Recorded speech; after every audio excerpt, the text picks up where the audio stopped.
ম্যামকে বলবে একটু ওকে কথা বলতে দিতে হবে, ঠিক আছে?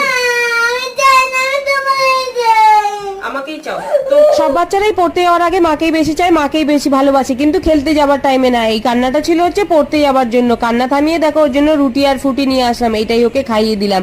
তোমরা ছোটবেলায় পড়তে যাওয়ার জন্য কান্নাকাটি করতে কিনা আমাকে কিন্তু অবশ্যই কমেন্ট করে জানিও। ও ভাবলো মাম্মার কাছে কেঁদে হয়তো মাম্মা গলে যাবে, কিন্তু না, সেটা তো আর হবে না। ওকে পড়তে দেখো নিয়ে যাচ্ছিলাম, তখনই ওর দাদার স্কুটিতে করে মন্দিরে চলে গেল, মন্দির ঘুরতে। আমি তো হাতটা দিয়ে দাঁড়িয়েছিলাম, তারপরে আবার আসলো 15 মিনিট পর। মুখটা এমন করে আছে দেখো, ভীষণ মায়াও লাগছে, কিন্তু কিছু করার নেই, পড়তে তো পাঠাতেই হবে। ওই জন্য আমি এখন ওকে পড়তে দিয়েও আসি না, নিয়েও আসি না, ওর পিছিয়ে নিয়ে আসে, দিয়ে আসে। এদিকে দেখো ম্যামের বাড়ির দরজার সামনে এসে আর ভেতরে ঢুকছে না, আমাকে কিভাবে জড়িয়ে ধরেছে। এইসব দেখলে না সত্যি আমার খুব খারাপ লাগে। তাও ম্যামের কাছে নিয়ে গেলাম, ম্যামের কোলে উঠেও কাঁদছে। ম্যাম কিন্তু সবাইকে বকে, তাও ওকে বকে না। সবাইকে ওই বকে বলে ও একটু ভয় পায়, কিন্তু ম্যাম দুদিন বাড়িতে পড়াতে গেছিল বলে তাই আজকে আসতে চাই।